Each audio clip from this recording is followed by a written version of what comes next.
உங்களோட முக்கிய கொள்கை என்ன சார்? கட்சியோட முக்கிய கொள்கை என்ன?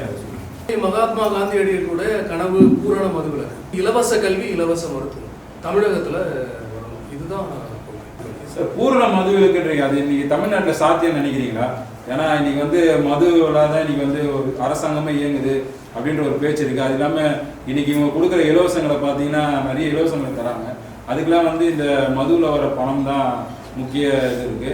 அதனால பூர்ண மதுவிலக்கு சாத்தியம் நினைக்கிறீங்க தமிழ்நாடு? ஒரு துளி மது கூட இல்லாத மாநிலம் குஜராத் இருக்கு. அது மாதிரி தமிழ்நாட்டுக்கு கொண்டு வாங்க. அது கவர்மெண்ட், அது சென்ட்ரல் கவர்மெண்ட்டே குஜராத்துக்கு அந்த ஒரு கனெக்ஷன் தெரியும். நம்ம எப்பவுமே புறக்கணிக்கப்படுறோம் மத்திய அரசாங்கத்தால. அப்படி ஏன் புறக்கணிக்கப்படுறோம்? அப்போ நம்ம மக்கள் வந்து புறக்கணிக்கப்பட்ட மக்கள் தான். நம்ம ஏன் அரசியல் ரீதியா புறக்கணிக்கப்படுறோம்? படிப்படியா மதுக்கடைகளை மூடுவோம் அப்படின்ட்டு போன எலெக்ஷன்ல டிஎம்கே கவர்மெண்ட் சொன்னாங்க.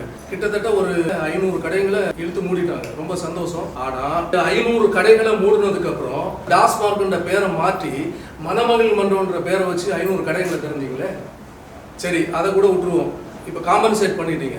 இப்ப திரும்ப வந்து 1000 மதுக்கடைகளை வந்து புதுசா மணமகள் மன்றங்கள் வந்து அக்ரிமெண்ட் போட்டிருக்கீங்களே, எத்தனை கோடி டெண்டர் கமிஷன், இதெல்லாம் எங்க கொண்டு போனீங்க? இப்போ மதுக்கடைகளை வந்து இந்த அரசுக்கு வந்து குறைக்கணும் அப்படின்ற எண்ணம் கிடையாது. அதாவது இந்த மது விற்பனையில வந்து அமோகமான வசூல் செய்து சாதனை படைத்த அரசு அதை கண்டு ருசி கண்டுட்டாங்க. மது ஆலைகளை வந்து வச்சிருக்கிறது நீங்க, உங்களுடைய ஃபேக்டரியில தான் மது உற்பத்தி செய்றீங்க. யாருக்கு விற்கிறீங்க? அதை டெய்லி வந்து தினக்கூலிங்க 1000 ரூபாய் சம்பாதிக்கிறதுல 300 ரூபாய் கொண்டு மதுக்கடைகளுக்கு கொடுத்து இந்த பணத்துல அரசியல் நடத்துற அரசு நம்மளுக்கு தேவையானதை நீங்க யோசிச்சு பாருங்க. 2016ல ஸ்டாலின் அவர்களே நிற்கும் போது முதல்ல அந்த அவங்க சொன்ன தேர்தல் வாக்குறுதியிலே வந்து மது கடைகளை முற்றுமா மூடுவோம் அப்படின்னு தான் சொன்னாங்க.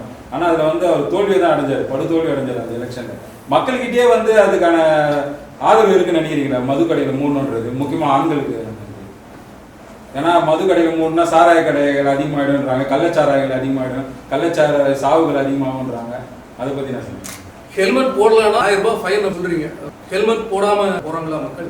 1000 ரூபாய் ஃபைன் அடிக்கிறதுக்கு பயந்து ஹெல்மெட் போடுறாங்கல்ல. மது கடைகள் இங்க கிடையாது அப்படின்னு சொன்னா இது திறந்துதான் ஆகணும் சொல்லி யார் போராட்டம் நடத்துனாங்க? திறக்க கூடாது சொல்லிதான் காந்தியவாதி சசி பெருமாள் காலத்துல இருந்தே போராட்டங்கள் நடைபெற்று இருக்கு. திறக்கணும் சொல்லிட்டு எந்த போராட்டமும் நடக்கலையே. எந்த மக்கள் வந்து உங்ககிட்ட கெஞ்சினாங்க? சார், கள்ளுக்கடைகளை பத்தி உங்களோட அபிப்பிராயம்? போதை தான் முக்கியம் அப்படின்னா கல்லு வந்து உடம்புக்கு அவ்வளவு கெடுதல் இல்லை. அது வந்து ஆராய்ச்சி ரீதியா கண்டுபிடிக்கப்பட்டிருக்கு. அப்போ கல்லுக்கடைகளை திறந்து வச்சா கூட இதுக்கு பெட்டர். ஆனா இந்த சாராயத்தால எவ்வளவு பிரச்சனை நீங்களே யோசிச்சு பாருங்க. விஷ சாராயத்தால டிஎம்கே கவர்மெண்ட் ஆட்சியில 65 பேர் சேர்த்து போனாங்க. குடிக்கிறவங்க பூரா வந்து பாமர மக்கள் தான். மதுனால லிவர் ஃபெயில்யூர், கிட்னி ஃபெயில்யூர், அது இதுன்ட்டு எத்தனை தாய்மார்கள் விதவையாகிறாங்க. சோ இது இழப்பு வந்து முழுக்க முழுக்க வந்து அப்பாவி மக்களுக்கு தான். அப்போ இதை வந்து தொழிலா எடுத்து ஒரு கவர்மெண்ட் மக்களை ஆள்ற கவர்மெண்ட் ஏன் பண்ணுது? அதுதான் நான் கேட்கிறேன். பூர்ண மதுவிலக்கு வந்து திமுக கவர்மெண்ட்டும் பண்ணல, இது வரைக்கும் அதிமுக கவர்மெண்ட் இது வரைக்கும் பண்ணல. இல்ல, இந்த ரெண்டு அரசுகளும், இந்த ரெண்டு திராவிட கட்சிகளும் மாற்றி மாற்றி மக்களை வந்து ஏமாற்றுகிற இந்த கபட தலைவர் விஜய் வந்திருக்காரு. அவர் இதை பண்ணுவார் நினைக்கிறீங்களா சார்? அவர் ஆட்சி ஒருவேளை வந்தா நாளைக்கு அவர் பண்றது வந்து அவர் ஆட்சிக்கு வந்ததுக்கு அப்புறம் தானே தெரியும். அவர் தேர்தல் கொள்கையில் இது இருக்கும் நினைக்கிறீங்களா? தேர்தல் அறிக்கையில சொல்ற அவருடைய தேர்தல் அறிக்கை வந்து முதல் 3 அறிக்கையே ரொம்ப அட்ராக்டிவா இருந்தது.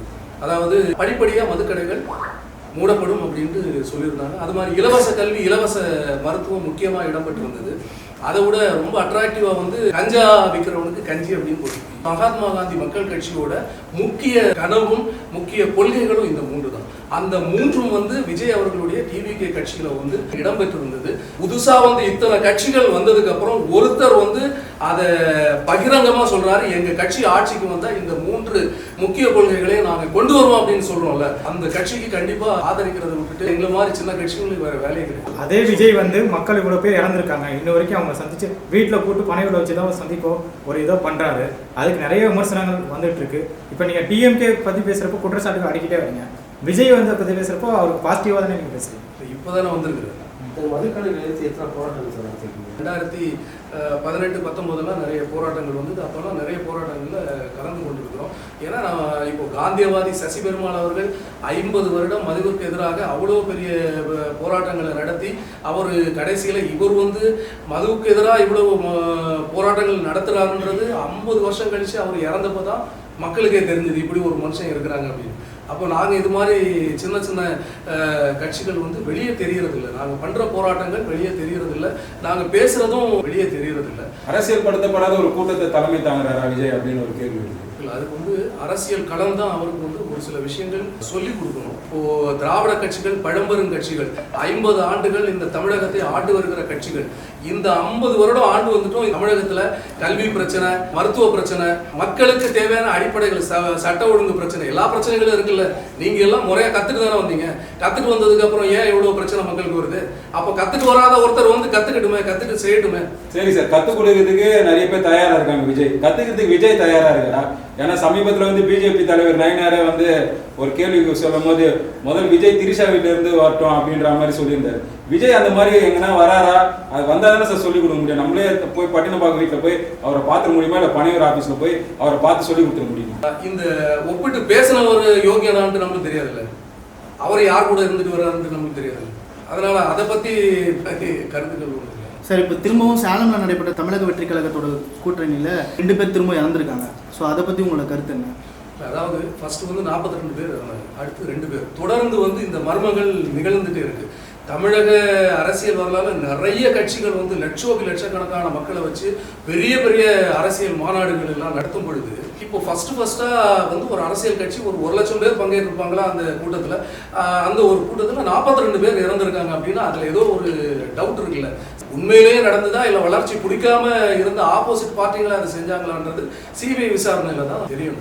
அது கடவுளுக்கு தான் வெளிச்சம். தொடர்ந்து திமுக அதிமுக தான் தமிழகத்தை ஆண்டு இருக்கிறது. இவங்க தனித்து ஆள்றாங்க. அதனால தான் வந்து இன்னைக்கு வந்து நிறைய கோரிக்கைகள் வந்து நிறைவேற்றப்படாமல் இருக்கு. ஒருவேளை கூட்டணி ஆட்சி அந்த மாதிரி ஒன்று நடந்தா எல்லா இந்த பூர்ண மதுவில கூட காங்கிரஸோட ஒரு முக்கிய குறிக்கோளை கூட இருக்கு. அது கூட நடக்குது. யார் சொல்றது தனித்து ஆள்றாங்க? கூட்டணி இல்லாம டிஎம்கே வந்து தேர்தலை சந்திச்சிருக்கா, ஏடிஎம்கே சந்திச்சு ஏதோ 1-2 தேர்தல் சந்திச்சிருக்கு. ஆனா கூட்டணி கட்சிகள் எல்லாம் சேர்த்து தான் அவங்க பண்றாங்க. கூட்டணி கட்சி தலைவர்கள் இப்போ டிஎம்கே கூட்டணி கட்சி தலைவர்கள் திருமாவளவன் அவர்கள் இவர்கள்லாம் ஒரு மிகப்பெரிய அரசியல்வாதிகள், மக்களோடு மக்களாக, அதுவும் பாமர மக்கள் கூட களமாடுகிற ஒரு சிறந்த அரசியல்வாதிகள் இல்லையா? அப்ப இவங்க எல்லாம் அந்த கூட்டணியில இடம் பெற்றிருக்கிறாங்க. ஐயா வைகோ அவர்கள், அவரை சொல்லணும்னு அவசியமே இல்லை, இவங்க எல்லாம் அந்த கூட்டணியில இடம் பெறுறப்போ இவங்க எப்படி அனுமதிக்கிறாங்க? மது விற்பனைக்கு எப்படி அனுமதிக்கிறாங்க? அதனால எந்த பிரயோஜனம்? விஜய் அடிக்க சொல்றப்ப லஞ்சம் வந்து ஒழிக்கப்படும் சொல்றாங்களா? ஆனா என்ன சொல்றாங்கன்னா அவர் டிக்கெட் ஆக விற்கிறாங்க, அதை மட்டும் கேட்க மாட்டாங்க. ஊழலை ஒழிப்புன்னு சொல்லி தான் அவர் சொல்றாரு. ஆனா புலிப்படத்துல வந்து அவர் டாக்ஸ் கட்டாம அதை மறைச்சிட்டு அவரே அதை செஞ்ச ஊழல் தான். நம்மள ஆண்டுட்டு இருக்கிற டிஎம்கே கவர்மெண்ட் என்ன ஊழல் செய்யலையா? நான் கேட்கிறேன், டிஎம்கே கவர்மெண்ட் ஊழல் செய்யலையா? மாநகராட்சி துறையில 2 கோடி ஊழல் செஞ்சிருக்கு. ஏன் அதெல்லாம் விடுங்களேன். நீங்க கக்கூசு கழுவுறதுக்கு 1000 கோடி ஊழல் செஞ்ச கட்சி எதுங்க? நம்ம கட்சி தானே, ஆண்டுட்டு இருக்கிற கட்சி தானே. அப்ப இதை விட ஒரு பெரிய ஊழலா? ஊழல் பண்ணாலும் நிறைய இலவசம் கொடுக்குறாங்க. இப்போ ரீசெண்டாக கூட 5000 கொடுத்துருக்காங்க. இது பெண்களுக்கு ஒரு மிகப்பெரிய ஒரு பெரிய சப்போர்ட்டா இருக்குங்க. பெரிய சப்போர்ட். 5000 ரூபாய் கொடுத்த உடனே அந்த குடும்பத்துக்கு நீ எந்த பிரச்சனையும் கிடையாது. அவங்க சாகுற வரைக்கும் ஹாப்பியா சந்தோஷமா இருப்பாங்க. ஒண்ணுமே பிரச்சனை இல்லை. ஏங்க 5000 ரூபாய் இப்ப கொடுக்குறாங்க, ரைட்டா? தேர்தல் பயம் வந்துருச்சு அவங்களுக்கு. 5000 ரூபாய் கொடுக்குறாங்க. இவங்க ஆட்சிக்கு வந்து அடுத்த மாசத்துல 50,000 அந்த அப்பாவி மக்கள் கிட்ட கலெக்ஷன் பண்ணிட்டு கல்லூரி பெண்களுக்கு பார்த்தீங்கன்னா லேப்டாப் இலவசமாக கொடுக்குறாங்க. ஐயோ, நீங்க அதாவது ஏடிஎம்கே டிஎம்கே 2 பேரும் இதுதானே பண்றீங்க. கலர் டிவி கொடுக்குறீங்க, அதெல்லாம் கொடுத்துட்டு தானே இருக்கீங்க. எதுக்கு இந்த இலவசம்? நீங்க தப்பு செய்யறீங்க, அதனால தான் இலவசம் கொடுக்குறீங்க. நீங்க நல்லது செஞ்சா நீங்க ஏன் இலவசம் கொடுக்கணும்? திராவிட கட்சிகள் இப்போ மக்களுக்கு நிறைய நல்ல திட்டங்களை கொண்டு வந்திருக்காங்க. அப்படி இருந்தும் உங்களை போன்ற கட்சிகள் ஏன் தொடர்ந்து அவங்கள விமர்சனம் வச்சுக்கிட்டே இருக்கீங்க? அதுக்கான அடிப்படை காரணம் தான் என்ன? மக்களுக்கு நல்லது செஞ்சிருக்காங்க. அதாவது மதுவாலைகளை அவங்களே வந்து வச்சுக்கிறாங்க. அவங்களே வந்து சாராயம் காய்ச்சி ஃபுல்லாக பாக்கெட் போட்டு விற்று லாபம் சம்பாதிக்கிறாங்க. இது வந்து மதுக்கடைகள். அடுத்தது வந்து கனிம வள கொள்ளை அமோகமாக நடைபெறுது. திருநெல்வேலியில் ஒரு மாவட்டம், ராதாபுரம்ன்ற மாவட்டம். இந்த மாவட்டத்தில் வந்து 20 குவாரிகள். அதாவது ஒரு கிராமத்தில் வந்து ஒரு குவாரி இருந்தாலே எவ்வளோ கஷ்டப்படுறாங்க அங்கே இருக்கிற மக்கள். யோசிச்சு பாருங்க. அதாவது எப்பவுமே லாரி, அவ்வளோ புழுதி, டஸ்ட் அலர்ஜி, அது இதுன்னு அவ்வளோ பிரச்சனை, அவ்வளோ வெடிக்கிறாங்க. சத்தம் கேட்டு வயசான ஆளுங்கெல்லாம் ஹார்ட் அட்டாக் வந்து எத்தனை பேர் செத்து போறாங்க ஒரு குவாரி இருக்கிறப்போ. அப்போ ஒரு ராதாபுரம்ன்ற ஒரு கிராமத்துல 20 குவாரிகள். இது யார் அனுமதி கொடுத்தது? அந்த 20 குவாரிகள்ல இந்த ஒரு குவாரிக்கு வந்து எவ்வளவு ஆழம் வந்து நீங்க பள்ளம் போட முடியும்? 20 அடி. கரெக்டா? இந்த 20 அடி அனுமதிக்கப்பட்ட வரையறை. ஆனா 100-150 அடிக்கு மேல பள்ளம் போட்டு அவ்வளவு பள்ளம் போட்டு 20 குவாரிகளை டெண்டர் போட்டு அவ்வளவு கோடி கோடியா சம்பாதிக்கிறீங்களே, யாரோட பணம்? அந்த நிலத்தடி நீர் என்ன ஆகும்? அங்க இருக்கிற வெடிமருந்து பொருட்கள் யூஸ் பண்றதுனால எத்தனை அப்பாவி மக்கள் கேன்சர் போன்ற நோய்களால் வந்து செத்து போறாங்க. இது யாரு பொறுப்பு? கனிம வள கொள்ளை இப்படி இருக்கட்டும், கன்னியாகுமரி மாவட்டத்தை நாசப்படுத்தினாங்க. அவ்வளவு அழகா இயற்கை எழில் கொஞ்சுகிற ஒரு நல்ல மாவட்டமா கன்னியாகுமரி மாவட்டம் இருந்தது. அங்க வந்து மணல் கொள்ளை, கனிம வள கொள்ளை அப்படின்னு மொத்த மலைகளையும் உடைச்சிட்டாங்க.